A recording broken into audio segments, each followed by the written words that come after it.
Bonjour Internet et bon retour sur ma chaîne. Et oui, pour une fois, je vous reçois d'un autre endroit. Pourquoi? Dans mon salon, je ne vous cache pas. Parce que j'ai besoin d'une table pour vous présenter un nouveau produit que j'ai reçu de Car ABC, le DM701.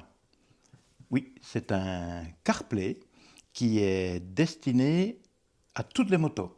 Pas forcément à la BM, mais c'est un CarPlay universel. Voyons un petit peu ensemble ce qu'il y a dans la boîte. Je découvre avec vous. Là, la boîte est déjà très bien faite. Je trouve que c'est pas mal. C'est des boîtes recyclées, des EcoBox, bien au format. Et on voit tout de suite sur la boîte les caractéristiques de cette CarPlay. Donc il est IP69, ce qui est déjà très bien.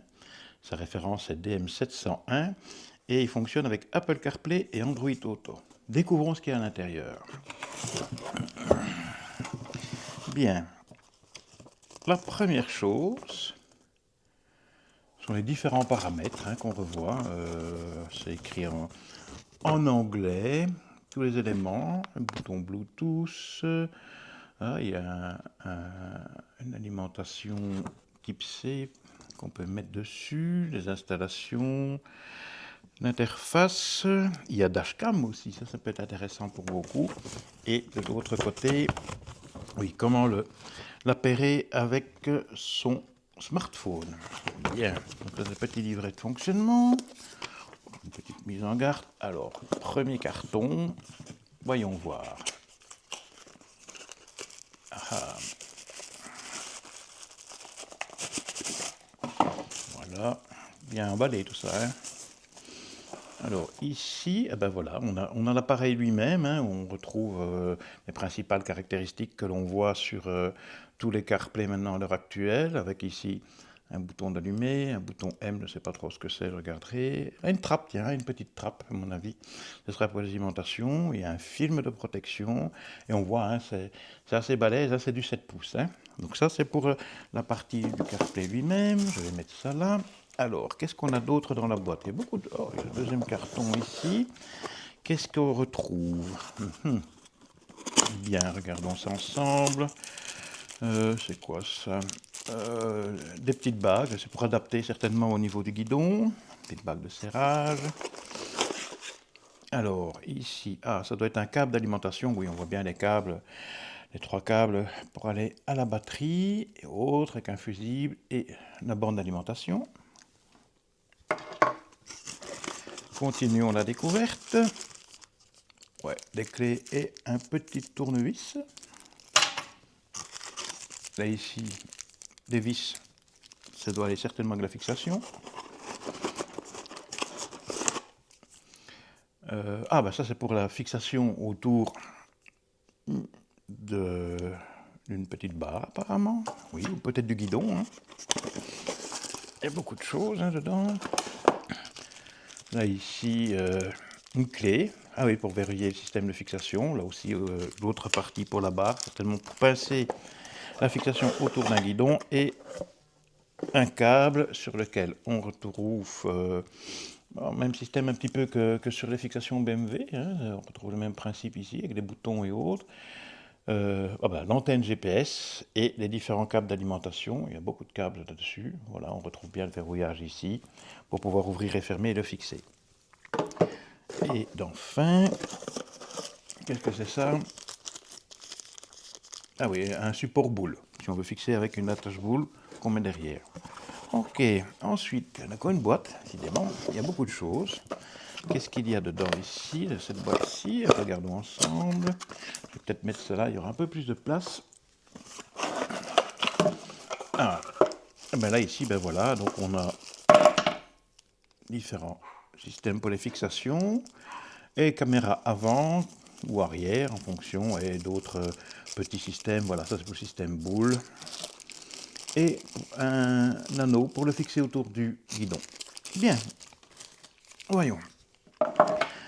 On va regarder un petit peu plus près, on va mettre un petit peu de place. Je ne vais pas remettre tout dans les sachets maintenant, je le mettrai après, voir un petit peu, mais qu'on voit un petit peu plus en détail cet appareil. Celui qui m'intéressait par contre, c'était les petits outils, parce que je vois qu'il y a des petites vis à retirer. On va faire ceci. Hop là. Et on va voir. là, une petite vis. Là aussi, j'ai pas besoin. Hop, c'est parti. Alors, voyons voir un petit peu, qu'est-ce qui se passe. Il y a un bouton on. Est-ce que c'est une batterie? Non. Ah, il va falloir que j'aille chercher une batterie. Je reviens dans une seconde. Voilà, je suis allé chercher une batterie pour la suite. C'est en direct, hein. Vous voyez avec moi, je découvre avec vous. Je vais sortir, hop là, le petit tournevis.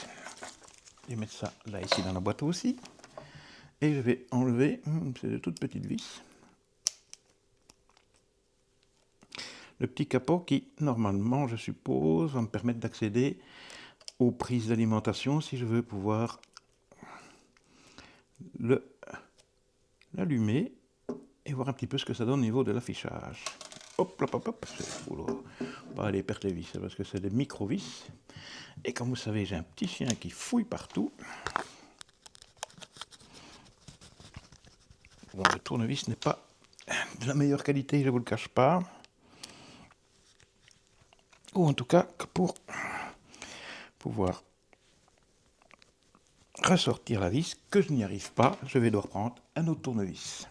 Bien voilà, la trappe est enlevée et comme on le voit, il y a deux inserts, une pour l'alimentation, une pour mettre une carte micro SD. Bien, on va mettre l'alimentation, voir un petit peu si ça fonctionne. Hop, voilà. Alors, est-ce qu'il y a un bouton on?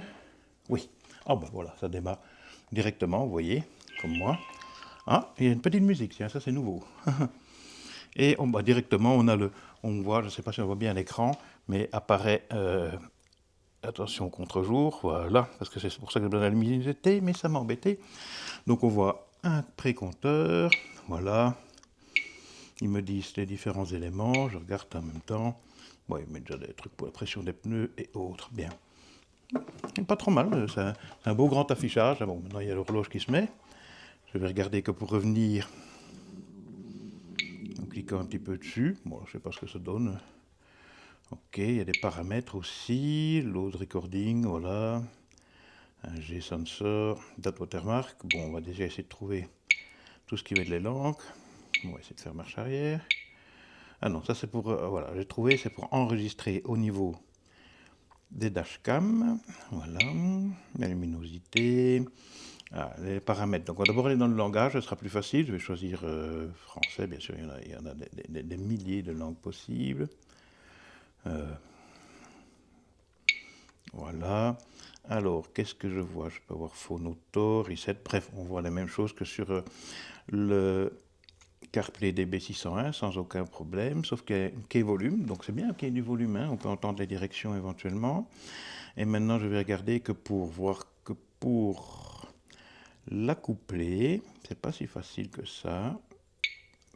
Le coupler, pardon.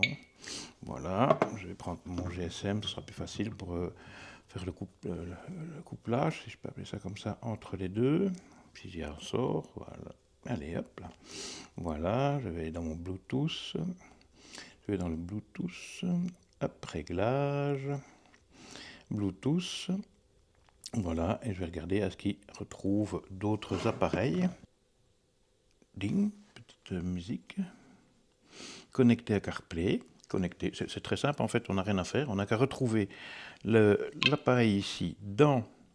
Hop, et voilà. Ah bah, décidément, ça a été tout seul. C'était tout seul parce que là, on voit directement qu'on a l'affichage. Je ne sais pas si ça donnera bien. À la limite, je peux faire une petite photo que je mettrai sur la vidéo. On voit ici l'affichage CarPlay traditionnel. Hop là, petite photo qui apparaît. Voilà, maintenant on va essayer. Je vais regarder que pour mettre, que sais-je, moi je vais revenir au début ou autre. Je retrouve, qu'est-ce que je vais mettre? Mon préféré, hein, Kalimoto. Je vais mettre Kalimoto. Voilà, directement il est parti. Il va me retrouver. Je vais dans mes balades. Et de là, je vais, par exemple, prendre celle-ci, chemin des dames. Voilà. Voilà. Démarrer. Démarrer.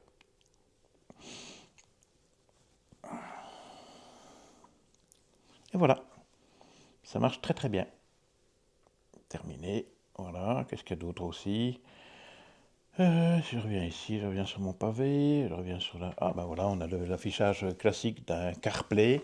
Voilà, donc voilà, pour ceux qui aiment bien ce genre de matériel, donc il est très facile à mettre en œuvre, ça c'est bien. Il a un bel affichage, hein, aux alentours de 7 pouces, ce qui est très très bien aussi. Voilà, on peut retrouver de la musique. Tiens, je vais curieux voir un petit peu mettre de la musique, on va voir un petit peu ce que ça donne aussi. Parce que comme il fait des bips, peut-être qu'il a un son. Voilà, mettre la musique. Ah ben, voilà. On peut même écouter la musique avec. Bon, en roulant, ça doit pas être terrible, hein. Mais enfin bon, ça peut aider pour ceux qui aiment bien. Et autres, voilà. Voilà, je reposais sur pause. Voilà, donc tout est tout à fait normal au niveau du CarPlay. Je vais aller sur Home, qu'est-ce qu'on a? Ben, bien sûr, on a l'heure qui s'affiche, la pression des pneus, si on est raccordé. Donc il va rechercher tout ça via certains capteurs, je suppose, si nécessaire. J'aurais bien voulu voir s'il n'y avait pas un écran. Non, ça c'est CarPlay, je vais revenir à la maison Home. S'il n'y a pas un petit écran, qu'est-ce que ça donne ça? Oui, donc ça c'est pour les caméras. Voilà, bon, ok, pas de carte SD, donc il faut une carte SD pour enregistrer avec les caméras. Voilà, donc ici on a, je reviens ici, voilà, donc on a ici donc le CarPlay euh, qui est disponible, universel pour toutes les motos. Bon, pour BMW, même si derrière on trouve qu'il y a la même prise, ce n'est pas du tout le même système, hein, donc à ce niveau-là, mais ce n'est pas si mal. Voilà. Donc si vous êtes intéressé, n'hésitez pas à aller sur le site de Car ABC, de mettre mon compte promo qui s'affiche ici, comme ça vous bénéficiez d'une petite remise. Moi, j'ai quelques euros, hein, vous ne faites pas d'illusions, je ne gagne pas ma vie avec ça. Mais bon, comme Car ABC me l'a envoyé sans me le demander, donc j'en fais quand même un petit peu la promotion. Voilà. Allez, ben, sur ce, n'hésitez pas à me poser des questions sur ce système et ride safe. Bye.